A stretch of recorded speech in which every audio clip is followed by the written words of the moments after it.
জীবন ভাই শুনেন, নির্বাচনে সবাই ভোট চাওয়া গাইছে, একজনে এক মার্কার ভোট চায়। এই যে পরে শেষে যে শুনতাছি না ভোট আছে, এই বিষয়টা তো আমরা বুঝতেছি না। আমি কি বুঝেন এই বিষয়টা আমিও 2-3 দিন ধরে ভাবতাছি, কিন্তু এটা আমার মাথায় ভাই ধরতাছে না। আমার বউ আজকে ওই করছে না হয় এটা কি জিনিস। তাহলে এটা আপনার জানা মতে আমাকে পাড়া কেরা জানে? এই যে মনির ভাই তো ওরাও তো ভালো একটা কিছু সবকিছু জানে, ও তো দেশ বিদেশ ঘুরে ও সবই জানতে পারে। আমাদের যাইছি দেখি কি করা যায়। মনিরের কাছ থেকে পরামর্শটা দেওয়া দরকার, কিন্তু আমরা কেউ জানে না। আসসালামু আলাইকুম হারুন ভাই। ভাই ভাই আছেন? আরে বাবুর একটা জিনিস না, খুব টেনশন করতেছি আমরা। এই যে মনে করে 2 দিন পরে ভোট, এই যে একটা হুনতাছি না ভোট না। আরে ভাই আমি মনে করি টেনশন আছে ভাই, আমরা টেনশন আছি। আমি না এটা বুঝতাছি না এটা কি। আচ্ছা ভাই কিটা ভালো বোঝে, যে কোনো মার্কা থাকে মার্কা আমরা থাকবো, তারপরে আবার না আবার গণভোট, এইটা তো আমরা বুঝতেছি না।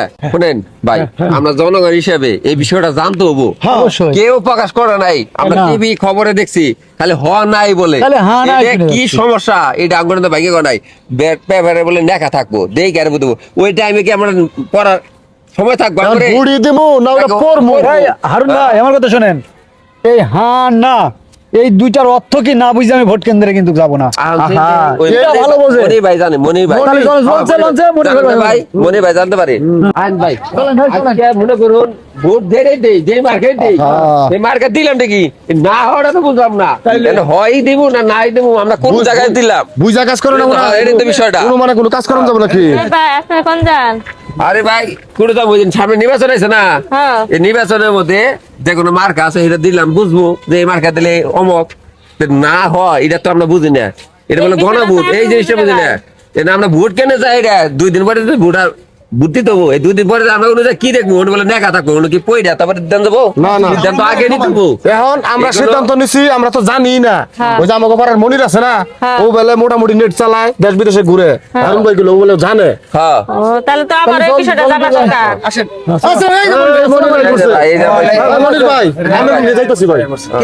কি দরকার ভাই? এই যে বিষয়টা হলো যে আপনাদের সামনে যে নির্বাচন আছে, যেমন যে কোনো মার্কা থাক করে মার্কা চিনবো যে অমুকে দাঁড়াইছে, অমুকে এটা দাঁড়াইছে, অমুকে এটা দাঁড়াইছে, তার ভোটটা দিব। এই যে গণভোটটা কইতাছে, গণভোটটা তো বুঝতেছি না না আমরা হয় দিব না নাই দিব, সিদ্ধান্ত বোঝে নাই। এবার দেখবেন বুঝা। এটা বিষয়টা হলো হ্যাঁ না ভোট অলরেডি মনে করেন এটার একটা নিয়ম কানুন সমস্ত কিছু লেখা প্রচার করা শুরু করছে। প্রত্যেক বাড়িতে বাড়িতে যার রাস্তাঘাটে সবাই দিতেছে, তার মধ্যে যারা পড়তে পারতেছে তারা পড়ে নিতেছে, যারা পড়তে পারতেছে না তাদেরকে বুঝাই দিতেছে। তার মধ্যে আমরা যতটুকু জানি ততটুকু আপনাদের বলতেছি। এই ভোটটা হলো যে একটা এই যে নির্বাচনে যে ভোট পাইবো সেই তো সরকার গঠন করবে। এখন এই সরকার আসলে পরে তার ইচ্ছা মতো সে আইন তৈরি করব, তারপরে সংবিধানে যা আছে ওটা আরো করব, বাড়াইবো কমাইবো। এইটা যেন সে নিজে নিজে না করতে পারে, এই জন্য এখন যারা উপদেষ্টা আছে এরা এই নির্বাচিত সরকারের সাথে যৌথভাবে কাজ করবে। এটা হলো ভোটের এটা অংশ। এখন আর যদি বলেন যে আমি না ভোট দিলাম, এখন নার সংখ্যা যদি বেশি হয় তাইলে মনে করেন এই উপদেষ্টারা থাকতে পারবে না। উপদেষ্টারা তারা সরকার থেকে বাদ হয়ে যাবে, যে নির্বাচিত হবে সেই দেশ চালাবে।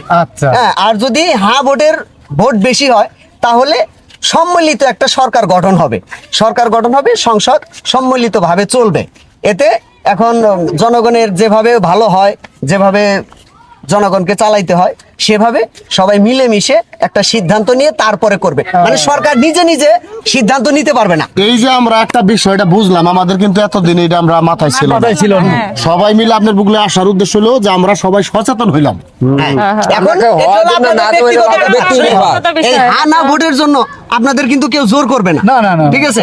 আপনাদের ব্যক্তিগত ব্যাপার, আপনারা কি চান, আসলে দেশের পরিবর্তন চান না।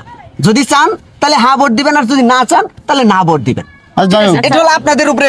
আচ্ছা ভাই, আপনারা অসংখ্য ধন্যবাদ যে বিষয়টা আমাদেরকে ক্লিয়ার করে বুঝাই দিচ্ছেন। আরো 2-1 বুঝাইন, আপনারা আরো 2-1 বুঝাইন। অবশ্যই এখন থেকে আমরা এলাকায় বলে দিব। বলে হারুন ভাই। ভাই তাহলে আমরা